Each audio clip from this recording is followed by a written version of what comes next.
Assalamualaikum warahmatullahi wabarakatuh. Nama saya Nur Hanifah dari kelas A31. Di sini saya akan menjelaskan terkait dengan isi jurnal pendidikan luar sekolah dalam konteks pendidikan Islam. Sebetulnya apa sih pendidikan luar sekolah itu? Pendidikan luar sekolah adalah kegiatan belajar yang dilakukan di luar sekolah, di luar sekolah formal seperti SD, SMP, SMA. Tujuannya untuk membantu masyarakat belajar seumur hidup, menambah pengetahuan dan keterampilan tanpa aturan yang rumit. Pendidikan luar sekolah dalam Islam tidak hanya di sekolah, pendidikan bisa dilakukan di mana saja, kapan saja, dan oleh siapa saja, asalkan tujuannya adalah membentuk manusia beriman, berakhlak mulia, dan berilmu tinggi. Contohnya seperti pengajian di masjid, masjid taklim, pesantren kilat, dan lain sebagainya. Nah, adapun sejarah pendidikan luar sekolah, sebelum Indonesia merdeka, pendidikan sudah banyak dilakukan di luar sekolah formal. Misalnya lewat tradisi belajar di keluarga, adat istiadat masyarakat, dan ajaran agama Islam baru secara resmi diakui dalam hukum tahun 1989 dengan keluarnya undang-undang tentang sistem pendidikan nasional. Nah, jalur-jalur pendidikan dalam sejarah pendidikan di Indonesia dibagi menjadi 3 jalur, yaitu pendidikan formal. Pendidikan formal ini pendidikan yang resmi dan berjenjang, misalnya sekolah dasar, sekolah menengah SMP atau SMA sampai perguruan tinggi atau universitas. Dan yang kedua, pendidikan non formal. Pendidikan non formal ini pendidikan yang dilakukan di luar sekolah formal, seperti kursus, pelatihan, atau majelis taklim.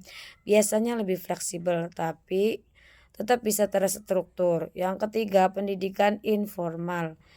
Pendidikan informal ini pendidikan yang terjadi secara alami dalam keluarga atau lingkungan. Misalnya orang tua mengajarkan anak membaca atau berdoa di rumah. Menurut Undang-Undang Nomor 20 Tahun 2003, jalur pendidikan adalah wahana atau alat atau sarana untuk mengembangkan potensi diri seseorang agar mencapai tujuan pendidikan. Nah, pendidikan semua jalur pendidikan baik itu formal, non formal, atau informal saling melengkapi satu sama lain supaya proses belajar itu lebih lengkap. Yang selanjutnya ada sistem pendidikan Islam di Indonesia. Pendidikan Islam di Indonesia sudah ada sejak awal penyebaran Islam. Awalnya pendidikan Islam diberikan secara informal atau belajar di rumah, musola atau masjid kecil. Nah, pelajaran yang diberikan saat itu sangat sederhana, fokus pada ilmu agama dasar. Seiring berjalannya waktu, perubahan zaman, pendidikan Islam ini berkembang dan mulai masuk ke pendidikan formal. Misalnya, lewat sekolah-sekolah agama. Namun ada masalah karena banyak santri atau murid yang belajar di sekolah umum, bukan pesantren. Mereka itu jadi hanya mendapatkan sedikit pelajaran agama. Untuk mengatasi masalah ini muncullah pendidikan non formal dalam konteks Islam, seperti misalnya kursus baca Al-Quran, majelis taklim, kegiatan pengajian di luar sekolah. Menjadi peluang besar bagi masyarakat untuk membuka lebih banyak kegiatan belajar agama Islam di luar sekolah formal. Ada sejarah pendidikan luar sekolah dalam konteks pendidikan Islam. Pendidikan luar sekolah atau PLS sudah ada di Indonesia sebelum kemerdekaan, meskipun baru diakui hukum pada tahun 1989 lewat Undang-Undang Nomor 2 Tahun 1989 tentang Sistem Pendidikan Nasional. PLS ini adalah terjemahan dari istilah social education, yaitu kegiatan belajar di masyarakat yang terjadi secara alami karena interaksi antar manusia. Ada beberapa faktor yang mempengaruhi perkembangan pendidikan luar sekolah. Yang pertama, adanya pengaruh pendidikan informal. Nah, anak belajar dari keluarga, terutama dari interaksi antara orang tua dan anak. Nah, pengaruh yang kedua ada pengaruh tradisi masyarakat. Masyarakat punya adat yang mendorong orang untuk belajar dan mewariskan budaya. Yang ketiga ada pengaruh agama Islam mewajibkan umatnya untuk belajar seperti perintah membaca Al-Quran yang terdapat dalam surat Al-Quran surat Al-Alaq ayat 1 menurut Sulaiman Yusuf. Alasan munculnya pendidikan luar sekolah itu adalah yang pertama untuk kesejahteraan masyarakat. Yang kedua memenuhi kebutuhan belajar. Yang ketiga karena keterbatasan sistem sekolah. Yang keempat adanya sumber belajar di masyarakat. Kemudian karena sebelumnya pendidikan luar sekolah itu kurang diperhatikan.